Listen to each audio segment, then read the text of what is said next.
So going back to Nirvana, you record that 10 song demo, and tell me about basically getting the tape to Jonathan. Like how did Jonathan and then Bruce become interested in? I don't remember much about that. I think I gave them the tape, and probably gave it to Jonathan because I didn't have that much contact with Bruce in those days, and I don't think. I think initially he was intrigued by it, but he wasn't about to just release it. He thought, well, this is interesting. The singer's got character.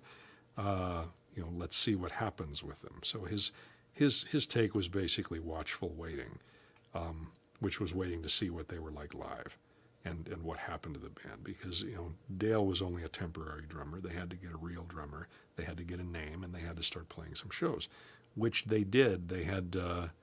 I think a fellow named Dave Foster played a show or two with them, and shortly after that, maybe March of '88. You'd have to look in the Nirvana books for that. I saw one show at the Community World that they played with this other guy on drums, and I think I walked in and caught the last 3 songs or something like that.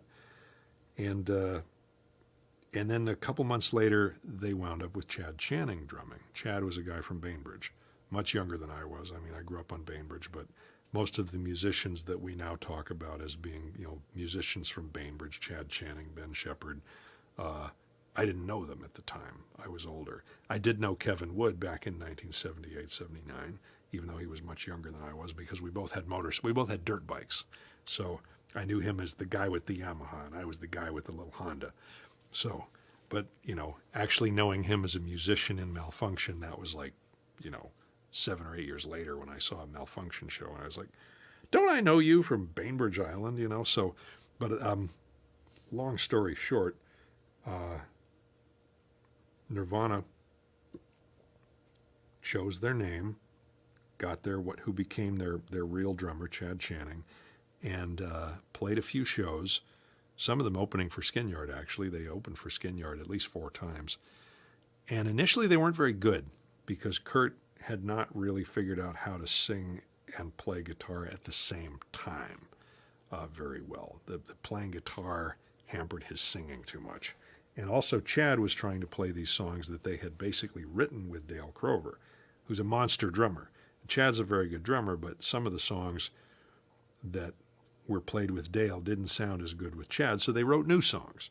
And this is no slam on Chad, because Skinyard went through this with our 6 drummers.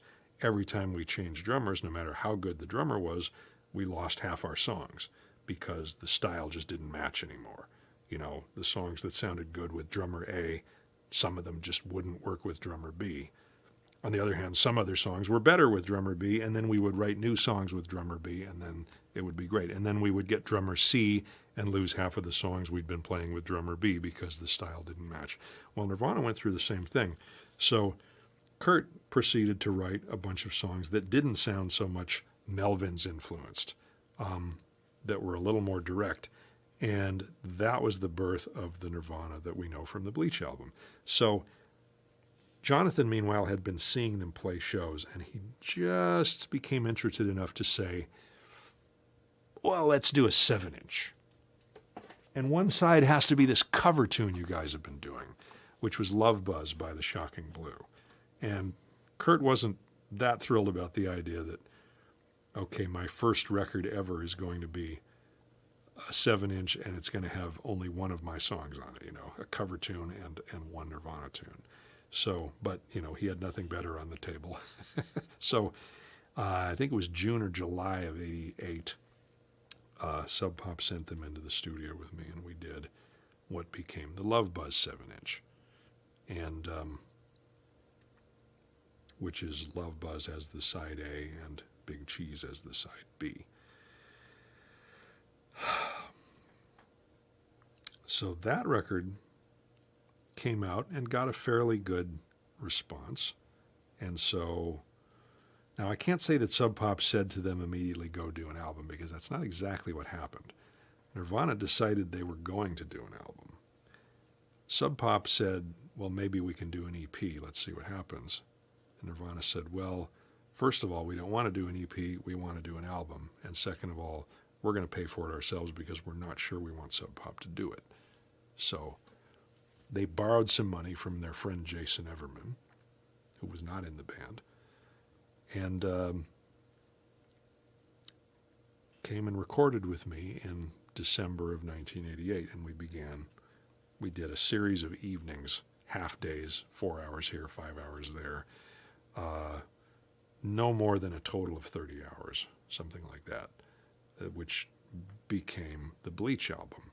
So sometime in early January of 1988, we had wrapped that up pretty much. Sub Pop wanted to do an EP. Nirvana sort of thought they would shop it around to some other labels, but nobody bid on it. So they said, well, all right, we'll do it with Sub Pop, but it's going to be an LP. And the only thing that they did do, Sub Pop made, Bruce Pavitt in particular, made them change the song order. Because they had a song order picked out. I think it was going to start with Floyd the Barber. And Bruce said, no, it's got to start with Blue, the song Blue. So they changed the sequence. Somewhere I have a cassette with the original sequence on it. So Bruce convinced them to change the sequence of the songs, and that was pretty much, the only time they listened to Sub Pop about anything. So that became the Bleach album, and that came out in '89 sometime. And initially did okay, but not spectacularly. It did fairly well, better than people were expecting, I think.